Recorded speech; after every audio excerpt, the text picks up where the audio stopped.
12 제자 가운데 하나로서 쌍둥이라고 불리는 토마스는 예수님께서 오셨을 때 그들과 함께 있지 않았다. 그래서 다른 제자들이 그에게 우리는 주님을 배웠소 하고 말하였다. 그러나 토마스는 그들에게 나는 그분의 손에 있는 못자국을 직접 보고 그 못자국에 내 손가락을 넣어보고 또 그분 옆구리에 내 손을 넣어보지 않고는 결코 믿지 못하겠소 하고 말하였다. 여드레 뒤에 제자들이 다시 집 안에 모여 있었는데 토마스도 그들과 함께 있었다. 문이 다 잠겨 있었는데도 예수님께서 오시어 가운데에 서시며 평화가 너희와 함께 하고 말씀하셨다. 그러고 나서 토마스에게 이르셨다. 너의 손가락을 여기 대보고 내 손을 보아라. 너의 손을 뻗어 내 옆구리에 넣어 보아라. 그리고 의심을 버리고 믿어라. 토마스가 예수님께 대답하였다. 저의 주님, 저의 하느님. 그러자 예수님께서 토마스에게 말씀하셨다. 너는 나를 보고서야 믿느냐? 보지 않고도 믿는 사람은 행복하다. 주님의 말씀입니다.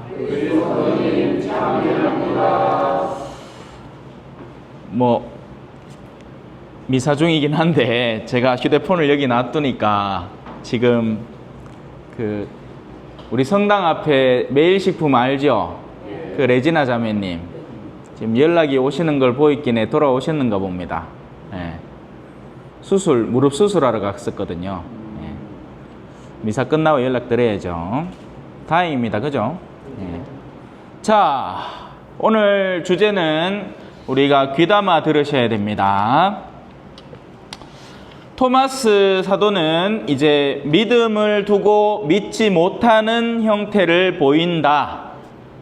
마치 불신의 아이콘처럼 그렇게 받아들여집니다. 하지만 그보다 훨씬 더 깊은 영성이 그 안에 내재되어 있습니다.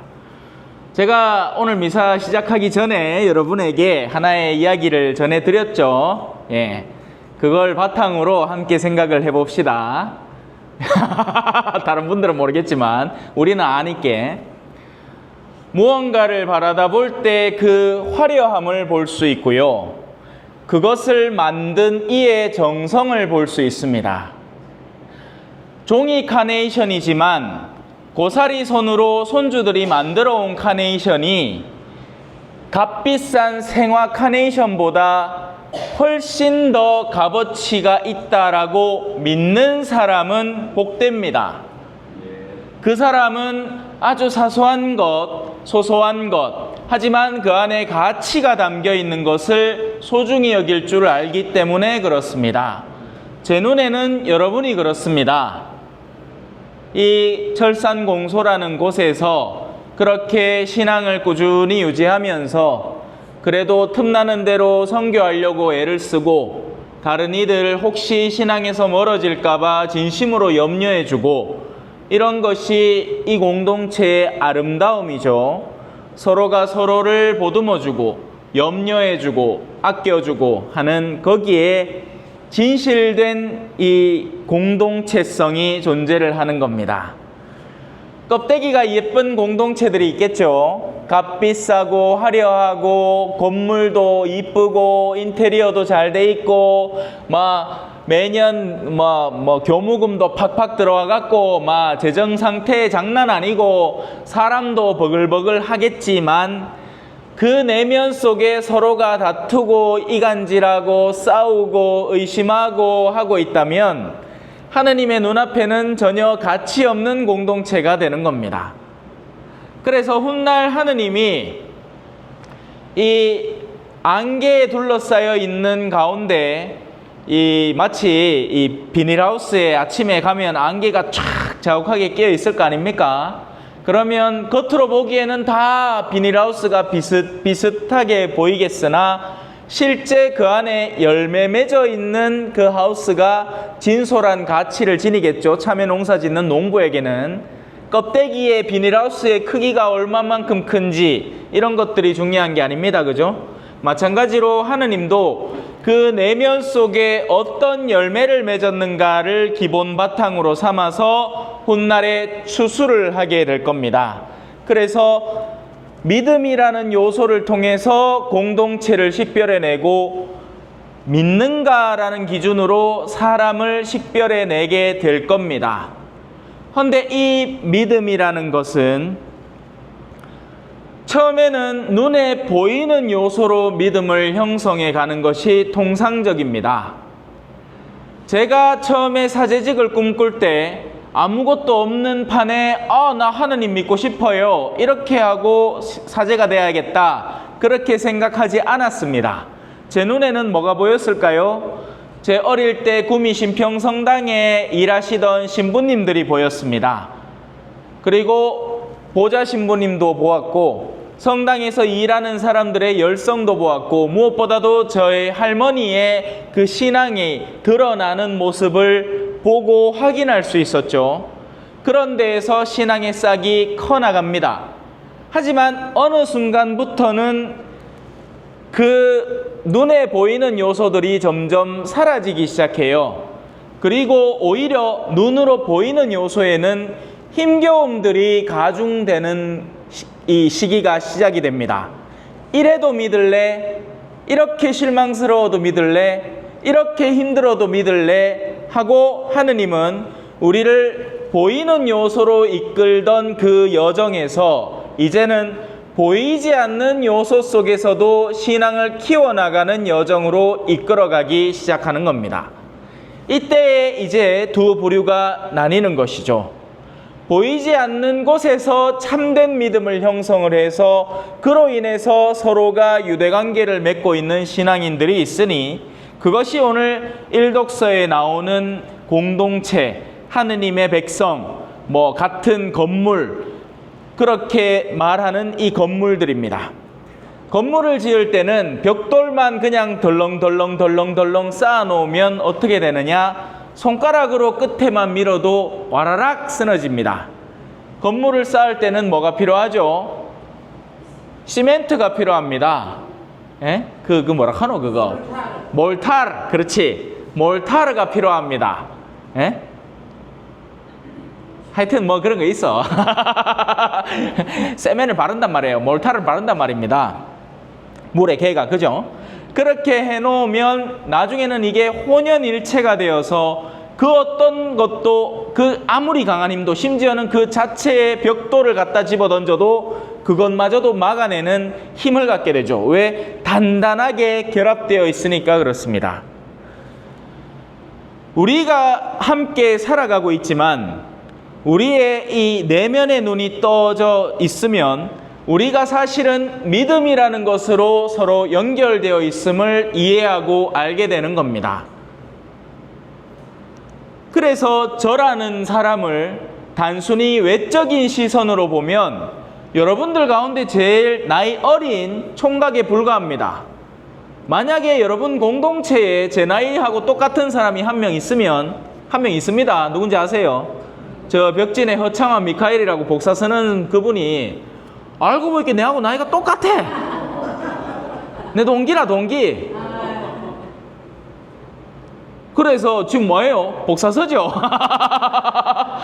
복사 서고 미사 끝나면 청소하고 이랍니다. 씨가 빠지요. 예.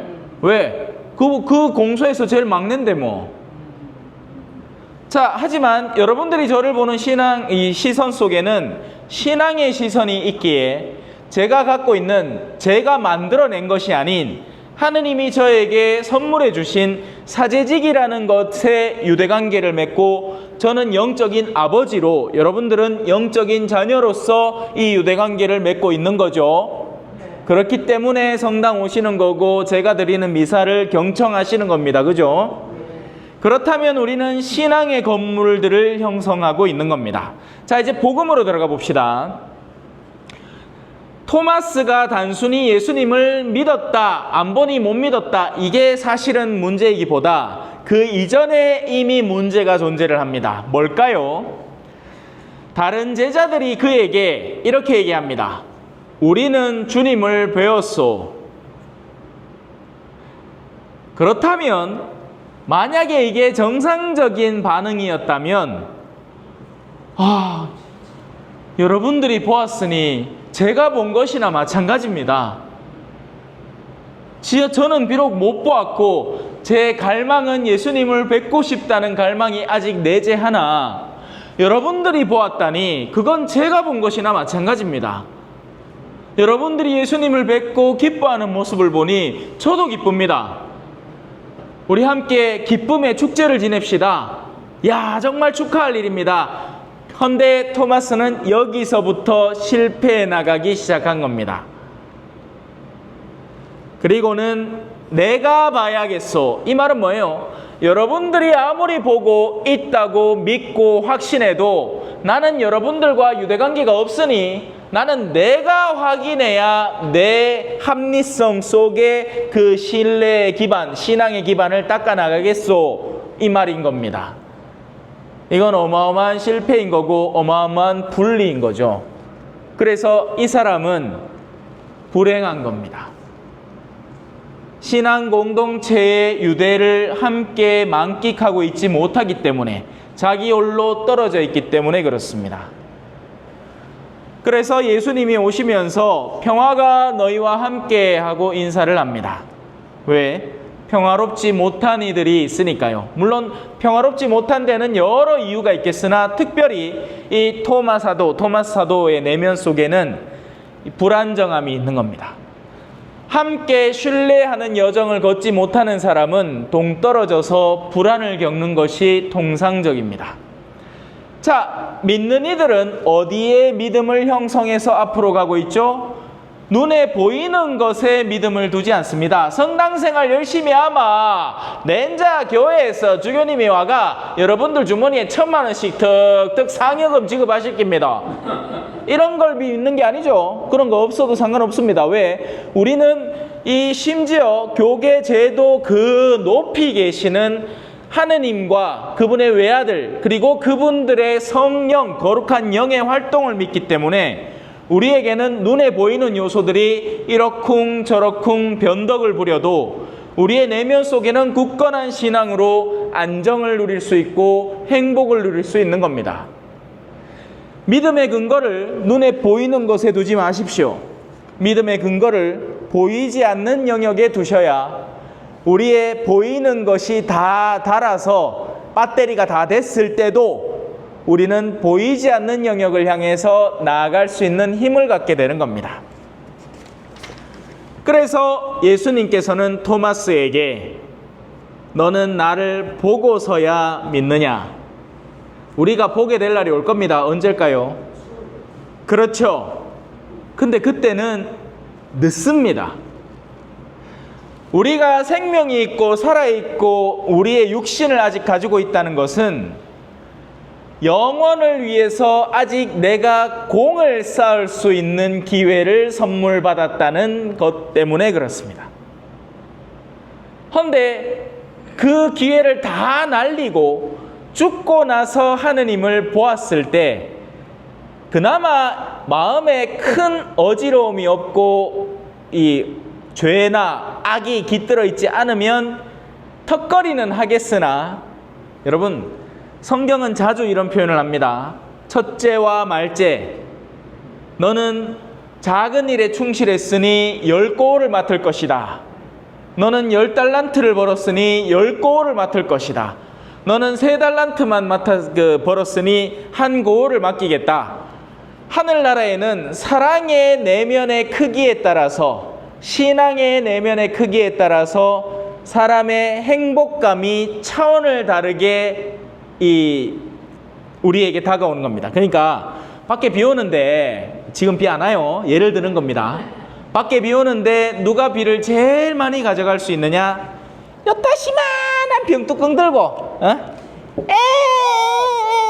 해봐야 암만 채워봐야 요거 찰 뿐입니다. 밖에 비를 제일 많이 받아들이려면 가장 커다란 그릇을 들고 나가야 됩니다. 우리의 영혼은 이 지상에서 우리가 스스로 자발적으로 겪는 시련의 크기만큼 커집니다. 아주 작은 고통도 못 견뎌서 나 하느님, 나 두려운 거 싫어요. 나 무서운 거 싫어요. 나 고생하는 거 싫어요. 나 그냥 요따만한 영혼으로 살래요. 나 다만 죄나 안 짓고 살래요. 나 귀찮고 성 가신 거 싫어요. 나 성당에서 봉사하기 싫어요. 내가 할 만한 일 요거 벗어나는 거 싫어요. 이렇게 하면 요걸로 그냥 나중에 하늘나라에서 은총 받아 먹고 있는 겁니다. 근데 그 사람도 100% 행복해요. 왜? 지 깜냥이 요만한 게 차는 건 다 100%라. 근데 자기를 자꾸 훈련을 시킵니다.